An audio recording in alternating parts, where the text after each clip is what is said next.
الله أكبر الله أكبر أشهد أن لا إله إلا الله وأشهد أن محمدا رسول الله حي على الصلاة حي على الفلاح قامت الصلاة قامت الصلاة الله أكبر الله أكبر لا إله إلا الله لا إله إلا الله استووا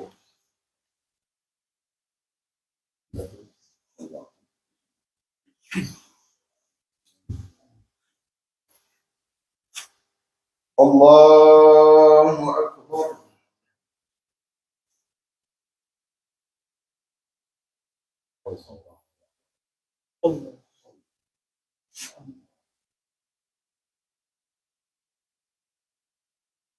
بسم الله الرحمن الرحيم الحمد لله رب العالمين الرحمن الرحيم مالك يوم الدين إياك نعبد وإياك نستعين اهدنا الصراط المستقيم صراط الذين أنعمت عليهم غير المغضوب عليهم ولا الضالين آمين.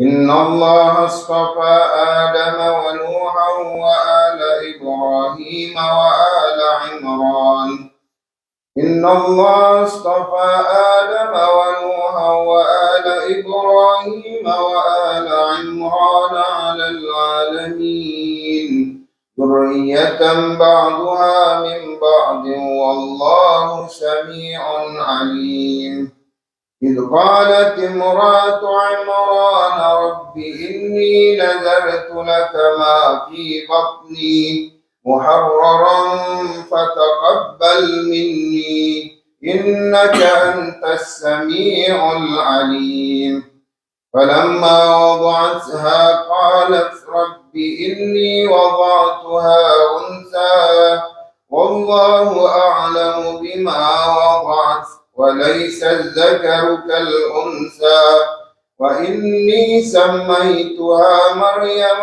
وإني أعيدها بك وذريتها من الشيطان الرجيم فتقبلها ربها بقبول حسن وأنبتها نباتا حسنا وكفلها زكريا كلما دخل عليها زكريا المحراب وجد عندها رزقا قال يا مريم أنى لك هذا قالت هو من عند الله إن الله يرزق من يشاء بغير حساب هنالك دعا زكريا ربه قال رب هب لي من لدنك ذرية طيبة إنك سميع الدعاء الله أكبر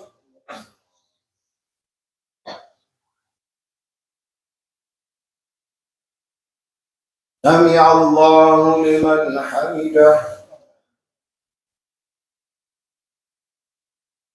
الله أكبر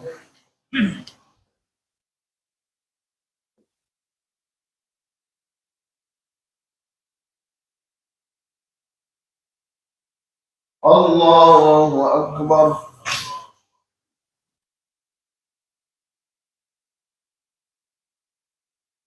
الله أكبر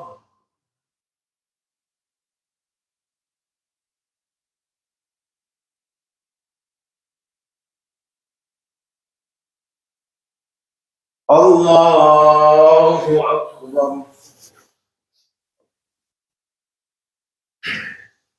بسم الله الرحمن الرحيم الحمد لله رب العالمين الرحمن الرحيم مالك يوم الدين إياك نعبد وإياك نستعين اهدنا الصراط المستقيم صراط الذين أنعمت عليهم غير المغضوب عليهم ولا الضالين آمين. سأل سائل بعذاب واقع للكافرين ليس له دافع من الله ذي المعارج تعرج الملائكة والروح إليه في يوم كان مقداره 50,000 سنة فاصبر صبرا جميلا إنهم يرونه بعيدا ونراه قريبا يوم تكون السماء كالمهل وتكون الجبال كالعهن ولا يسأل حميم حميما يبصرونهم يود المجرم لو يفتدي من عذاب يومئذ ببنيه وصاحبته وأخيه وفصيلته التي تؤويه ومن في الأرض جميعا ثم ينجيه كلا إنها لظى نزاعة للشوى تدعو من أدبر وتولى وجمع فأوعى إن الإنسان خلق هلوعا إذا مسه الشر جزوعا وإذا مسه الخير منوعا إلا المصلين الذين هم في صلاتهم دائمون والذين في أموالهم حق معلوم للسائل والمحروم والذين يصدقون بيوم الدين الله أكبر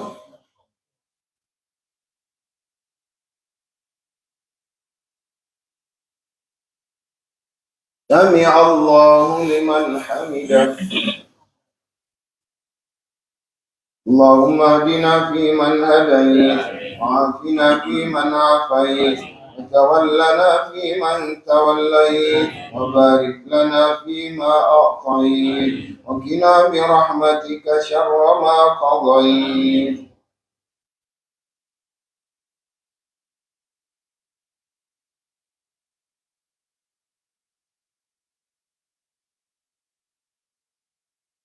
اللهم انصر الإسلام والمسلمين وأذل الشرك والمشركين اللهم انصر عبادك المجاهدين والموحدين والمستضعفين في غزة ومن مشارق فلسطين ومغاربها اللهم انصرهم وثبت أقدامهم وقلوبهم اللهم فرج كربهم اللهم عليك باليهود الغاصبين والصهاينة الكافرين اللهم دمرهم بددا واقتلهم عددا ولا تغادر منهم أحدا صلى الله على سيدنا محمد وعلى آله وأصحابه أجمعين الله أكبر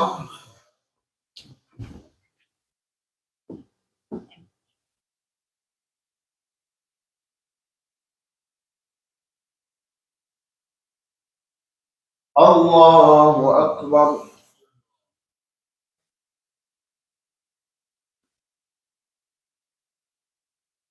الله أكبر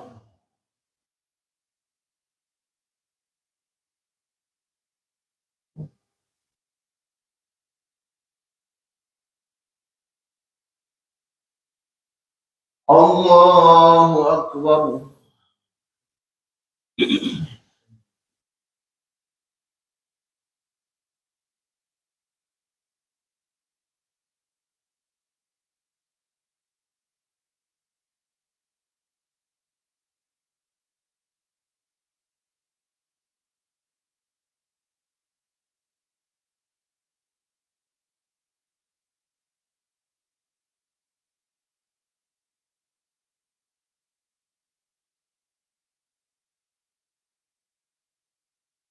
السلام عليكم ورحمة الله. السلام عليكم ورحمة الله وبركاته. الله.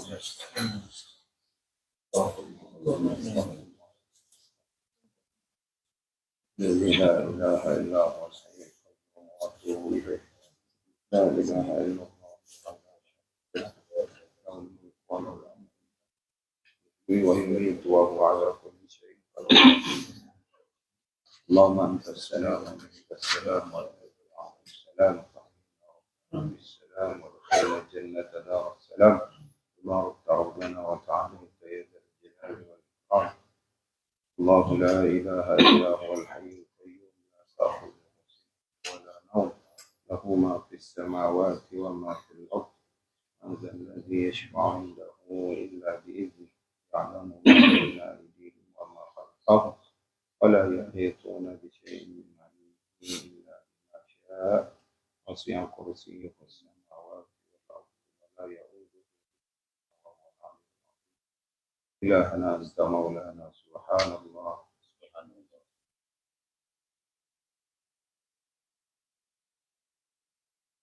الله.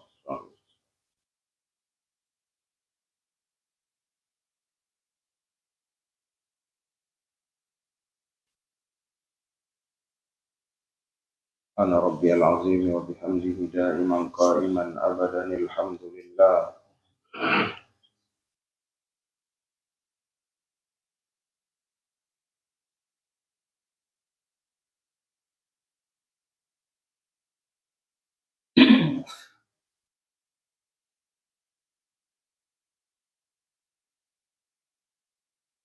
الحمد لله رب العالمين على كل حال وفي كل حال ونعمة. الله أكبر.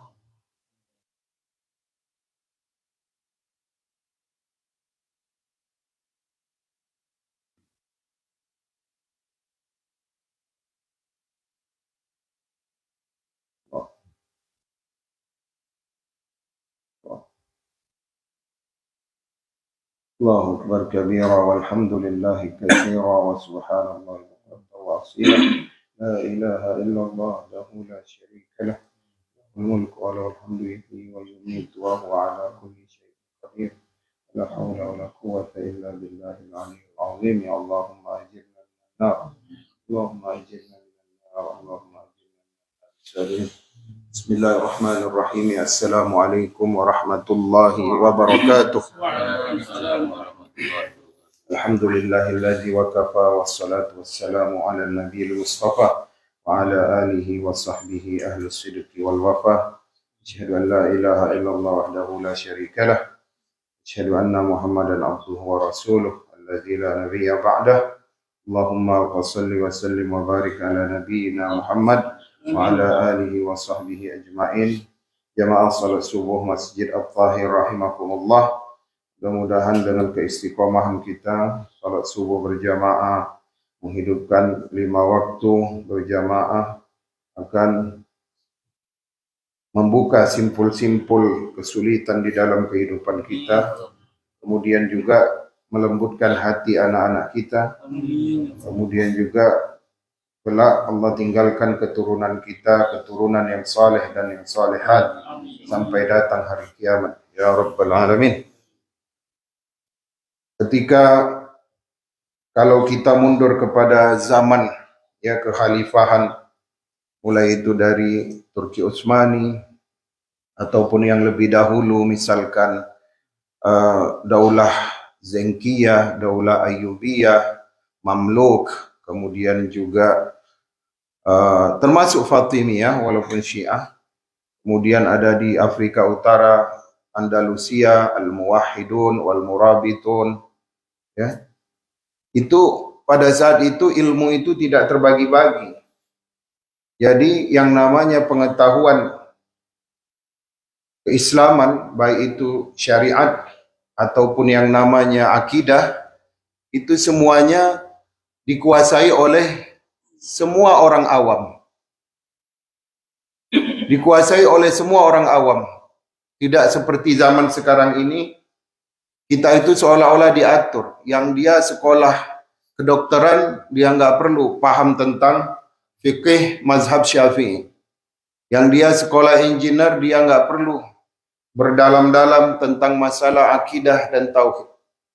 Nah, ini pembagian ini mulai ada sejak zaman kolonial. Tapi kalau di zaman kekhalifahan Islam, orang-orang yang tidak menjadi scholar atau tidak menjadi ulama, mereka cukup menguasai fikih-fikih yang 4 mazhab. Termasuk juga pelajaran-pelajaran tafsir, hadis, dan tentunya tauhid. Maka tidak heran kalau kita melihat musnadnya Imam Ahmad bin Hanbal itu mengumpulkan semua hadis yang pernah beredar pada zaman itu. Termasuk di dalamnya juga ada hadis yang maudhu, ada yang dhaif. Ini menunjukkan apa? Menunjukkan bahwasanya nanti orang yang akan memilih sendiri. Karena ibu-ibu yang ada di dapurnya pada masa itu semuanya menguasai hadis yang tersebar pada zaman itu. Jadi Imam Ahmad itu dia kumpulin semua. Supaya nanti akan ditalaah kedudukan hadis itu apa? Apakah dia dhaif, apakah dia hasan, atau apakah dia hadis yang sahih. Ini menunjukkan apa? Menunjukkan manusia itu benar-benar dalam keadaan yang terbaik, yaitu dia menguasai ilmu untuk kehidupannya di akhirat kelak. Karena kita banyak sekarang ketika kita diberikan dunia, kita tidak mampu untuk menembus ataupun mendapatkan kehidupan akhirat itu sendirian. Kita harus punya pembimbing ketika umur dewasa, ya. Nah, inilah yang menjadi perbedaan antara sebelum kolonialisme dan setelah kolonialisme. Seolah-olah orang yang ahli dunia dia harus diawamkan tentang masalah syariat. Dan orang yang paham syariat, dia tidak boleh masuk ke dalam ilmu-ilmu yang sifatnya ada di situ kemajuan untuk dunia. Ini baru sejak zaman kolonial aja. Berbeda dengan sebelum zaman kolonialisme. Kalau kita lihat sejarah ya amir-amir dari kekhalifahan Turki Utsmani itu, mereka tidak semudah itu mewariskan kursi kekhalifahan itu dari ayahnya, tidak. Mereka itu melewati proses yang panjang. Bahkan mereka harus mempunyai hafalan ya minimal itu 200 hadis. Ya, lazim hafiz Quran. Harus menjadi seorang penghafal Al-Quran. Maka mereka dibimbing. Anak-anak Khalifah Harun Ar-Rasyid itu belajar dari Imam Malik, belajar dari seorang ulama yang bernama Al-Farra. Bahkan mereka ketika Khalifah Al-Ma'mun, anak-anaknya itu belajar dari seorang ulama namanya Al-Farra. Ketika imam tersebut mau keluar, maka dua anak Khalifah Al-Ma'mun itu rebutan mengambilkan sendal ulama tadi. Jadi itu ada standarnya ketika mereka mau menjadi pemimpin. Bahkan sebagai rakyat awam pun itu 200 hafalan hadis itu termasuk hafalan yang ringan. Karena apa? Karena mereka memandang bahwasanya ada salah satu cara untuk mencapai ridha Allah, yaitu dengan menuntut ilmu. Bahkan dalam sebuah riwayat dikatakan wa innal malaikata la fada'u ajnihataha ridhan li talabil ilmi. Dan sesungguhnya malaikat itu meletakkan sayapnya untuk meridainya sebagai tanda ridha kepada para penuntut ilmu. Ya, malaikat. Kemarin Ustaz Bilal ini mengingatkan kita tentang doa para malaikat. Ada juga di situ yang namanya malaikat itu mengepakkan sayapnya untuk melindungi tanda ridha kepada para penuntut ilmu. Maka kalau ada misalkan scholar ataupun ulama ataupun ustadz datang ke suatu tempat, gali ilmunya. Ya, kita ini menuntut ilmu tidak sesulit zaman dahulu. Tadi malam kami cerita sedikit setelah Isya bagaimana seorang sahabat yang bernama Jabir bin Abdullah itu bergegas membeli seekor unta hanya karena dia mendengar satu hadis yang diriwayatkan oleh Abdullah bin Unais langsung dari Rasulullah. Abdullah bin Unais dikatakan sedang berada di negeri Syam. Ya, ada juga yang mengatakan waktu itu lagi berada di Mesir. Langsung berangkat perjalanan 1 bulan, ya, dari Madinah ke negeri Syam. Dan ketika sampai di Syam, di Damaskus, Jabir bin Abdullah itu sahabat Rasulullah itu tidak langsung duduk, tidak langsung mau beristirahat, tidak. Tapi langsung mengatakan setelah berangkulan berbahagia Abdullah bin Unais dikunjungi oleh sahabat senior Jabir bin Abdullah, ya silahkan duduk dulu kita minum teh. Enggak, langsung minta diriwayatkan kepadanya hadis tentang keadaan yuhsyarun nasa yaumal qiyamati, ya, uratan hufatan buhma.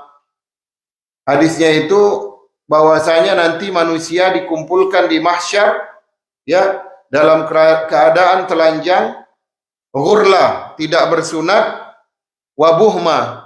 Kemudian ditanya oleh Jabir, apa itu buhma? Ya, seolah-olah bahasanya baru. Buhma itu artinya tidak membawa apa-apa. Ya, nggak bawa apa-apa kita. Jadi demi satu hadis ini Jabir itu melakukan perjalanan 1 bulan. Padahal Jabir bin Abdullah ini dia mempunyai majlis-majlis terutama para tabi'in. Kemudian lagi ada namanya Imam Ahmad ibnu Hanbal. Pernah berkeinginan untuk meriwayatkan langsung hadis-hadis dari seorang muhaddis kabir di negeri San'a, namanya Syekh Imam Abdul Razak As-San'ani. Punya buku namanya itu apa? Al-Musannaf, ya. Bersama sahabatnya Yahya ibnu Ma'in, dua-duanya ini ulama besar dari Baghdad, melakukan perjalanan ke San'a di Yaman. Bayangkan jauhnya itu Baghdad ke San'a. Dan Imam Ahmad itu bukan seorang ulama yang mempunyai harta. Bahkan kendaraan seekor unta atau kuda ataupun keledai pun Imam Ahmad itu nggak punya. Karena pencarian pagi, misalkan kerja 2 jam, itu dimakan untuk 1 hari aja. Besok cari lagi. Jadi Imam Ahmad itu mencari uang itu hanya untuk sekedar menghidupi kebutuhan keluarga. Selebihnya itu fokus dengan berijtihad dan mengurusi tentang masalah periwayatan hadis. Karena hafalan Imam Ahmad itu berapa banyak, Pak Said? 1000 lebih. 1000 lebih. Berarti Pak Zaid kurang konsentrasi. 1000 kali 1000. Jadi 1 juta hadis hafalan Imam Ahmad bin Hanbal itu bersama matan-matan. Kalau satu riwayat aja, misalkan di antara 1 juta itu kita letakkanlah 700 riwayat, karena 300 itu sama periwayatnya. Kalikan aja ke Imam Ahmad itu 12 periwayat. 12 kali 700 hadis. 700.000. Ya, itu memorize-nya benar-benar mengalahkan siapa yang terpintar itu? Einstein, Stephen Hawking, siapa lagi? Steve Jobs. Allah, dengan kemampuan Imam Ahmad bin Hanbal. Ketika mau pergi ke San'a, Imam Ahmad dan Yahya bin Ma'in itu singgah dulu di Makkah karena mau melakukan ibadah haji. Di Mina ternyata orang yang mereka tuju, Syekh Abdul Razak As-San'ani, sedang berhaji juga. Kata Yahya bin Ma'in, oh kebetulan ini, kita nggak perlu capek-capek pergi ke San'a karena guru yang mau didatangi sudah ada di Mina. Disampaikanlah hal tersebut kepada Ahmad. Ya Ahmad, Syekh Abdul Razak ada di Mina, kita nuntut riwayat-riwayat hadis dari Al-Musannaf di sini aja. Kata Imam Ahmad, enggak. Kita niatkan memang dari Baghdad mau pergi nuntut ilmu ke San'a, ke Yaman, dan kita singgah untuk berhaji.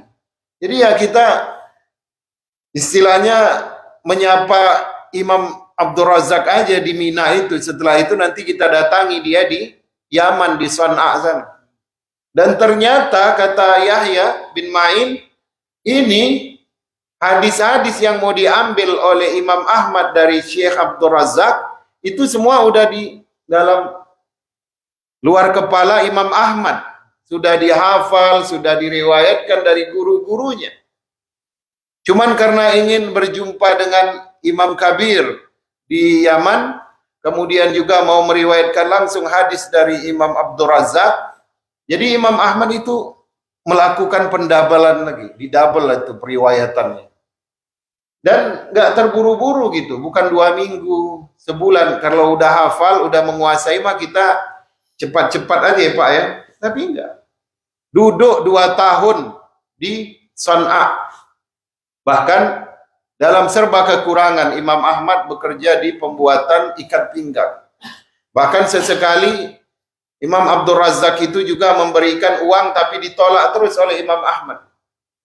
Karena apa? Karena menahan lapar. Jadi ini menunjukkan bahwasanya menuntut ilmu itu adalah kebiasaan orang-orang saleh.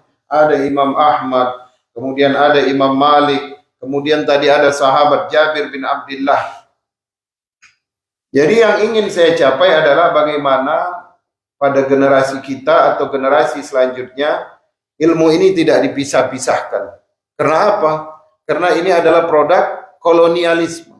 Bagaimana supaya orang itu sibuk dengan dunia, kemudian dia melupakan agamanya. Ya. Jadi barang siapa yang mau mencari kehidupan dunia, maka lebih utama bagi dia untuk memperdalam kehidupan akhirat. Jangan sampai dia faqih masalah dunia, tetapi dia jahil tentang keilmuannya kepada Allah atau kemiskinan yang dia dapatkan di akhirat. Terakhir, saya pernah jumpa dengan 2 profesor, dan mereka dua-dua nggak bisa baca Al-Quran. Berapa banyak orang yang ingin mendapatkan beasiswa S3 ya dari mana saja, maka dia harus punya TOEFL, IELTS. Misalkan IELTS itu kalau S3 bisa jadi 7. Kalau TOEFL itu bisa jadi berapa? 500, 550. Ini anak-anak mahasiswa pintar. Tapi ketika kita tanya, ayo coba Al-Fatihah baca, Allah berselemak peak kata orang Medan. Kenapa bersungguh-sungguh dengan IELTS, TOEFL sampai harus preparation 3 bulan? Karena di situ ada kenikmatan dunia, keilmuan dunia. Tapi kenapa yang terkait dengan mendekatkan diri kepada Allah, dia menggampangkan, nantilah udah tua baru belajar Al-Quran. Nauzubillah. Itu produk kolonialisme. Jangan sampai kita masuk ke dalam perangkap tersebut. Barakallahu li wa lakum. Allahumma barik lana fi auladina wa banatina wa dzurriyyatina wa la tadurruhum wa waffiqhum ala ta'atika warzuqna birrahum. Allahumma aslih lana dinana allazi hiya asmatu amrina wa aslih lana dunyana allazi fiha ma'ashuna wa aslih lana akhiratana allazi fiha ma'aduna ya rabbal alamin. Allahumma ij'al jam'ana jam'an marhuma wa tafarruqana min ba'dihi tafarruqan ma'suma ya rabbal alamin walhamdulillahi rabbil alamin. Oh ya, marilah kita kirimkan Al-Fatihah kepada Pak Narjo atau Pak Fathul Mu'in ya. Semoga Allah angkatkan penyakitnya dan Allah berikan kelancaran dalam proses penyembuhannya. Lahul Fatihah. Bismillahirrahmanirrahim. Iyyaka na'budu wa iyyaka nasta'in.